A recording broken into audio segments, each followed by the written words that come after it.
First question. A copper disc of radius 0.1 meter rotates about its center with 10 revolutions per second in a uniform magnetic field of 0.1 Tesla. Now the EMF induced across the radius of the disc is what we are supposed to find out.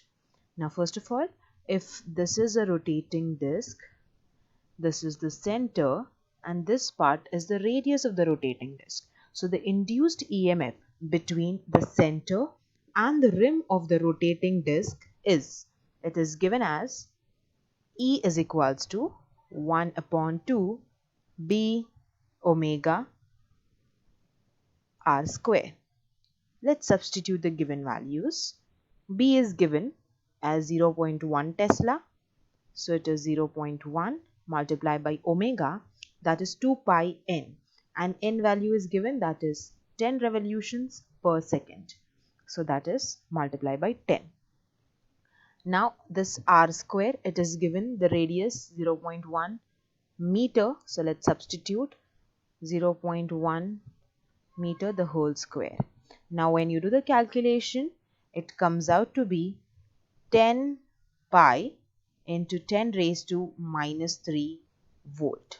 Now this volt unit is given in two options, but it is not comparable. There are two other options which have the unit millivolt. So let's convert this 10 raised to minus 3 volt into a millivolt. So it will become 10 pi millivolt, and we have that in option C, that is 10 pi millivolt. So the correct answer among the given option is option C. Looking towards the next question. A coil of wire, radius R and self-inductance L is bent into two concentric turns, each having the radius R by 2. The self-inductance now is what we are supposed to find out. So we know the relation that L directly proportional to N square R. If we consider two conditions, that is L1 upon L2 is equals to N1 upon N2 the whole square into R1 upon R2. Now let's substitute the values. So L1 and L2 is what we don't know about at this moment. N1 and N2. So there are two concentric circles. So in the second condition, N2 is 2. And for first condition, N1 is 1. So it's 1 upon 2 the whole square. Radius. So let's take R1 as R. And R2 is given, that is R by 2. So let's put this over here. Now this R can get cancelled out. This 2 is denominator, so it can come in the numerator. 1 upon 2 square, that becomes 1 upon 4. And this 2 over here. So 2 1s are and this 2 2s are. So it becomes 1 upon 2. And we have the relation L1 upon L2 is equals to 1 upon 2. So that means when you do the cross multiplication, we get L is equals to 2L. So the correct answer among the given option is option A, that is 2L. Looking towards the next question.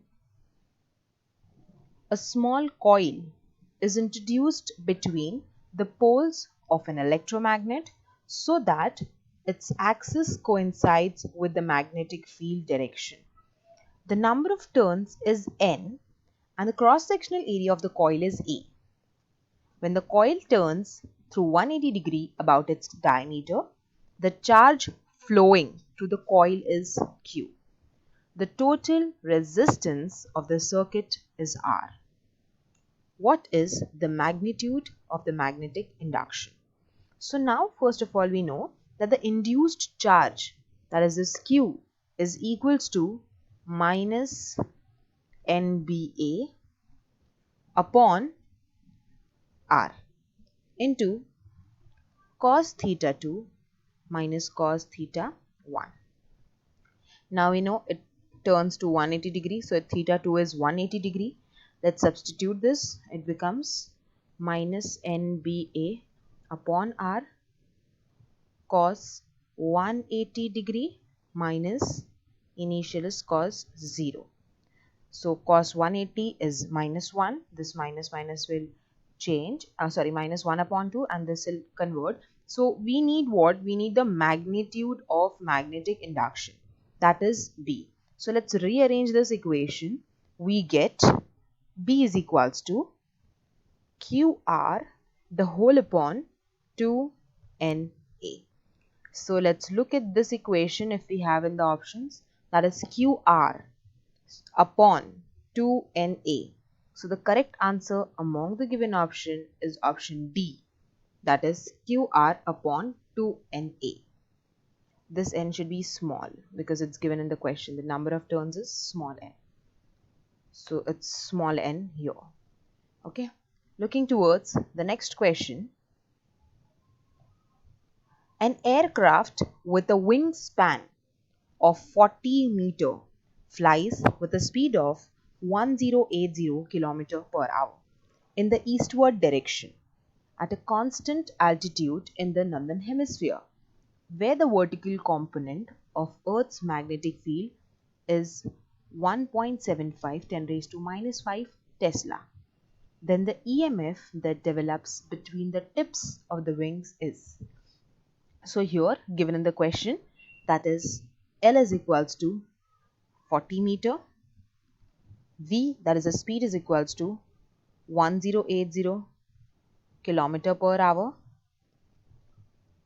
Then we have height given is equals to 300. Okay, this is kilometer per hour and we are supposed to convert it into seconds. So it turns out to be 300 meter per second. Then we also have B, which is equals to 1.75 into 10 raised to minus 5 Tesla. Now we have the formula. EMF is equals to BLV. So we are supposed to multiply all these terms. 1.75 into 10 raised to minus 5, that is B, into L is 40 meter. Then V we have converted into in meter per second. So let's put it here, that is 300. So when you do the multiplication, it comes out to be 0.21 volt. That is the EMF value. So looking towards the option, that is 0.21. It's there in option C. So the correct answer for this question is option C. Now looking towards the last question. 100 turns of insulated copper wire are wrapped around an iron cylinder of area 1 into 10 raised to minus 3 meter square and are connected to a resistor. The total resistance in the circuit is 10 ohms. If the longitudinal magnetic induction in the iron changes from 1 Weber per meter square in one direction to 1 Weber per meter square in opposite direction, how much charge flows through the circuit? So here we need to find out the change in the change in the charge, that is dq, which is equals to d phi upon r. Now we know d phi is nothing but Na, change in the magnetic induction, upon r, which is equals to. So we have 100 turns, that is n given. So let's put it 100. A is given 1 into 10 raised to area, that is 1 into 10 raised to minus 3 meter square. So let's write this 1 into 10 raised to minus 3. Okay, multiply by 2 the whole upon resistance of 10 ohms, that is 10. And when you solve this, it comes out to be 2 into 10 raised to minus 2. It's direct calculation. When you cancel out this 0 and this 0 and this 10 raised to power 1 and minus 3, it becomes 10 raised to minus 2. So that is 2 into 10 raised to minus 2 coulomb. Looking towards the option, We have 2 into 10 raised to minus 2 coulomb in option A.